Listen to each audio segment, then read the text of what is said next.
So good morning everyone. Good morning. Thanks very much for joining us. So we're back in the UK now, and this video is something that we've been wanting to do just to bring you guys up to date. You would have just seen our last video, which was now filmed a little while ago, but now today is December the 2nd, 2020, so we're trying to bring everything back up to speed to where we are now. So we've been in lockdown for about a month, and now we're just coming out of lockdown, but we're also going into Tier 3, which is another... Still a lockdown. It's still a lockdown. But the shops are open. Yeah.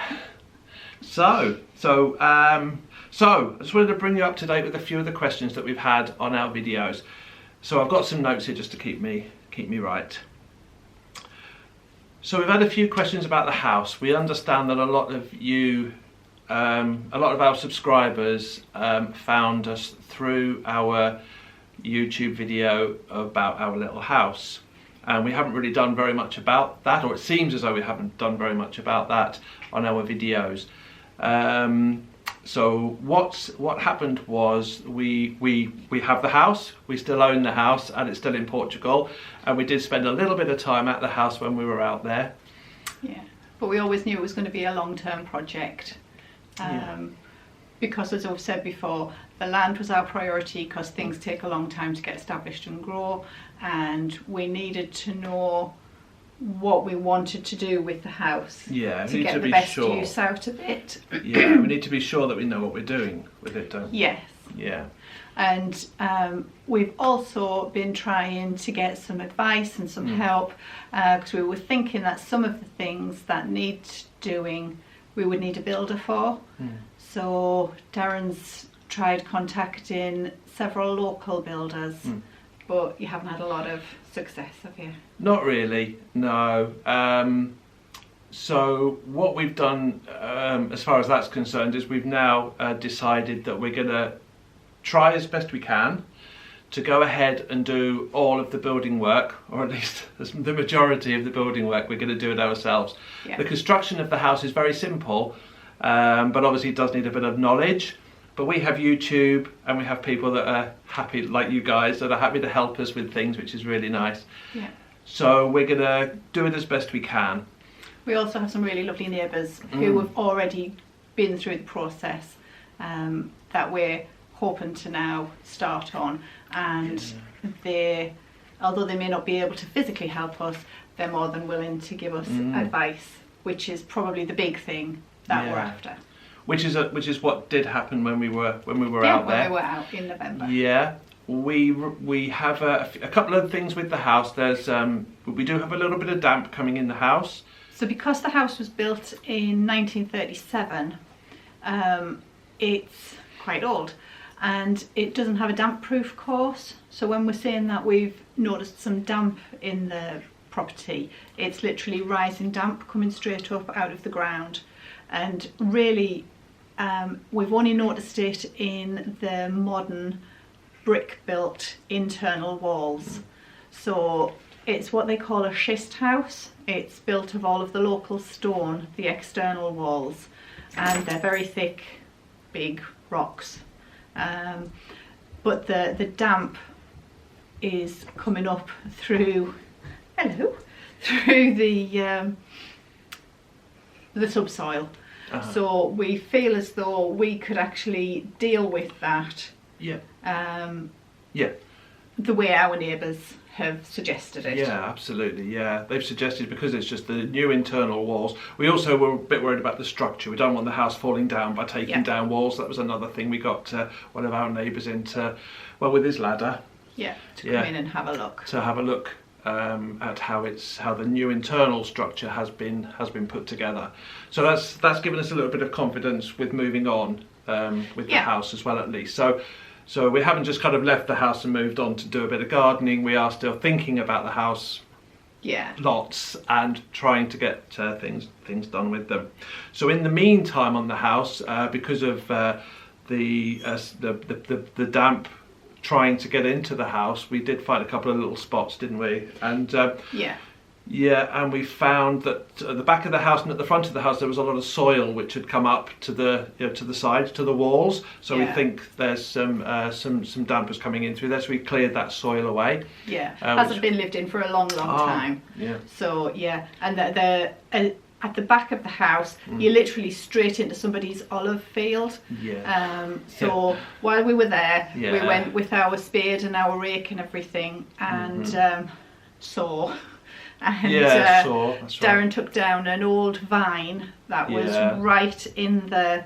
it was right under the house. Making its way under the house, but it was all old and rotten, but really thick, like a big stump like this. It was. So you took that out, and then we raked all of the soil that had literally sort of built up over the years up the walls. Up the wall.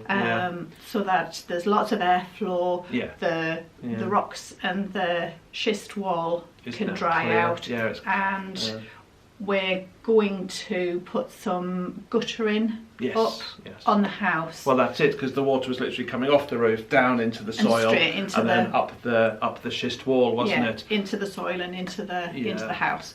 And what you also noticed. Sorry, love. Go on. Yeah. Go what away. were you going to say? You're going to say, because we're talking about the schist wall there. What else were you going to say? Sorry. Yes, we did that at the front as well, where the small garden is, because there was an old vine in there, and there were lots of rose bushes which seemed to be sort of making their way in and under the front of the house, and just mess and leaves and all kinds of stuff. So while we were there, we cleared all of that out and made it all clean and tidy, and just unfortunately didn't get any footage of that, so we'll have to show you as soon as we get back out. That was the thing. We realised that afterwards. We just got on with it, didn't we? We just went on and got on with it. We just dived straight in. And Elaine, and when we had the ladder, we had our neighbour, he allowed us to use the ladder. We also noticed that on the top of the house, just right on the very, very corner at the back, there was a tile missing. A couple of tiles. So we had the ladder, so Elaine was up the ladder. Yeah, I know, it wasn't me. Doing a bit of roofing. So Elaine was up the ladder doing the roof, exactly, and we managed to at least, you got one tile right in there, didn't you? And, but one tile had just completely vanished. There wasn't a broken bit lying on the ground or buried in the soil or anything, so it just completely disappeared. So I just sort of made do with a different shaped tile and made like a run-off, so it ran from the corner of the house out into the field. We're hoping that will at least help with the heavy winter rains. With the rains that they're getting at the moment. Lovely. So another thing that we have been getting on with as far as the house is concerned is thinking about the power for it and the solar energy that we're thinking of using. We get a lot of information for going on grid, off grid, the price of batteries, the way that batteries are made, and even how solar panels are made. We're trying to think the best option for us as far as power to the house is concerned. We do have a company that are on board, potentially on board, depending on what we decide to do, but they're looking at our house probably as we speak. They've been in contact with us and they're looking for what power we are now going to need throughout the day, so that they can work out how many batteries we might require. So again, things are moving on. We're thinking about power for the house and things like that. So things are moving on. Okay, so that's probably enough about the house. Do you think? Yeah. Good. Okay. So we've had a lot of love and a lot of comments about Max, our dog, who's just joined us. I think you saw. Behind us. So we thought we'd answer a few questions about him. So Max is a rescue dog. We got him from a local rescue centre to where we live here in the UK. We got him at about 18 months old. We think. He was about 18 months, and he is now nearly 4. He'll be 4 in a couple of months, if our timings are and correct. if the information that they gave us was correct. Correct, that's right. Yeah. We believe he's a Harrier. which is a recognised breed in America, but not so much recognised breed in the UK.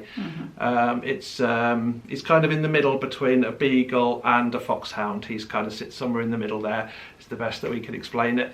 He's a loving dog, but he is a hunting dog, and what that means sometimes is that he can be very headstrong, and once he's got something in his head, like a squirrel, for example, he will ignore me. He's got very good recall. I just point that out. He has got very good recall, but only about 90%. He won't come if there's a squirrel or some food. He won't come back to me. The squirrel will always be more important than I am. So sometimes we worry about him, particularly in Portugal. This is a reason why we do have him on a lead, because in Portugal there are wild boars, and if he come face to face with a wild boar, we'd be very worried for him. He wouldn't come off well. There would be no competition, really. Not really. If he gets that scent in his head, he just goes. And a couple of times in Portugal, he actually broke his lead, broke the metal clip on his lead, just snapped in two because he was just off. It was gone. He got a scent, he got a sound, and he was gone. And it was pitch black, and he was gone for like 20 minutes. We could hear him running through the undergrowth, but we just had no way. We weren't interested at that point at all until he was done with what he had to do, and then he came back. And he did come back, didn't he? He did, yeah. He came back exactly to where he should have done, which is confidence for us. Yeah. But he was, we felt that he was in a bit of shock, didn't we? Yeah. We felt that he'd shocked himself a little bit. And he had a few bumps and scrapes and cuts on him. Probably just from running through all of the forest. But so that's why we tend to tether him as much as we can, pretty much all the time, really. But he does have a long lead, and we do keep a close eye on him, and he does get lots of love and attention. So I thought we'd tell a little bit about where we are now, because we brought everybody up to date. We're back in the UK, So what have we been doing? So well, Elaine's done a bit of work on the van for our travelling. When we travelled back from Portugal, which is just another question we had was, like the distance between where we live in the UK and Portugal is a 3-day drive, basically. 1,600 miles, pretty much, door to door. It takes us about 3 days, sort of 12 hours each, not 12 hours every day, but roughly about 12 hours each day. Driving. 12 hours driving. So as we were doing that drive back, so as we were doing that drive back, we noticed or realised possibly that we could do with a van that had a permanent bed. It would be so much easier. It got a bit chilly, didn't it, in France when we were driving back. For me... Well, I don't think that was a permanent bed. Well, I wanted the permanent bed for that reason, so I could just... Just for comfort. Yeah. Anyway. And for jumping in and ease of use of the van. Yeah. Yeah. So Elaine's been getting on doing the van, so she'll show you a little bit about that now, about what she's done about the permanent bed. That's why I wanted a permanent bed. You just want a nice comfy bed. Well, I wanted a permanent bed, so when I've walked Max for like in the cold, freezing cold weather in France on 10 o'clock on an evening, that I could just go, right, come on Max, we're getting in, we jump into bed straight away. So we're doing a bit of work in the van, as Darren said, and if you remember previously, behind the cab here we had the kitchen going along the back seats. We felt that it came far too far out into the living space that we had, and it made it really difficult to get up into the over cab storage. So what we've done is cut the kitchen down and joined the cabinets that I built together, put it over the side window, which was quite simple. Then it opened up space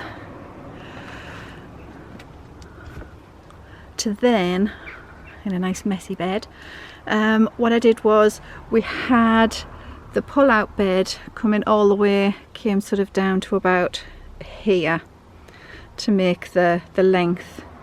So as a trade-off, Darren had always complained that he always wanted to have a 6-foot bed, not that either of us are 6 foot. So I said, if we go for a 5'8", which is what we are, bed sideways on, we can have a permanently up bed, because we just hate making the bed every night and then putting it away every morning. And when the bed was fully extended, it never gave us any space. So now, if you wanted to get dressed or make a cup of tea or anything, there was no space. So now we've got quite a lot of space. And as you can tell, Max has already been in, and we've got a dirty floor already. So we now have a good size space. I've taken out the headrest in the second seat. That doesn't usually get used because this is Max's seat. He just sits there. So it's opened up and made it feel even more spacious. So everything else is still the same. We just feel like we have more space and we don't have to make the bed every day. And then we've got all of the storage space underneath, which is really cool and helps us. So that didn't take us very long and didn't actually cost us very much, which was the good thing, because we had lots of bits on hand. Yeah. So as well as Elaine doing the work on the van, and I did help a little bit, it sounds like Elaine does all the work. She does, actually, she does. So as well as Elaine doing all of the work on the van, I've been flying the drone. We've got a little drone that we thought would be handy for our videos in the future to kind of show you the area that we live and really, well, all of Portugal, to be honest, because the plans for future down the line is to travel around. Travel around. Did you say? You said you say it again? I'll try to do that bit again. Sorry. So our plans are for not just travelling just in Portugal, but around Europe as well, which is what you just throughout said. Europe. But I think I coughed over you. So that's what I right. was just saying. I think it'll be fine. Okay, so I think, oh yeah, we just wanted to mention a residency as well. We had some questions on last night's video. This morning. Yeah, we have just got the notification that we do have our residency, our Certificado de Registro, I think it's called. Oh, I got that wrong. So yeah, so we got our registration certificate for Portugal, which is basically a residency for the next 5 years. So that's all sorted. The only thing is it's still in Castelo Branco, so we'll pick that up when we go back out, which is hopefully early next year is our plan to get back out there as hopefully. Sometime. We know that this year has been really strange for us, and it's probably been really strange for everybody else around the world too. But now that we're in December and we're starting to think about Christmas and we're starting to reflect on the year that we've had, we're actually looking forward to a nice December. Yeah. This year is going to be slightly more special, if not strange, because of the COVID situation. So our son turns 18 just before Christmas. Our middle child, she is 21 this year. And now that we know what's sort of happening with COVID and what's allowed and not allowed, we're actually going to get to spend some time with our eldest daughter, who we've hardly seen at all this year. So that's really nice. So we're looking forward to that. So we're now in the sort of position where we're gonna actually enjoy getting ready for Christmas and doing stuff like that. So we might put out a few of our days that we have between now and then. We thought you know, we might share that with you. But we hope that you've enjoyed what you've heard and seen today.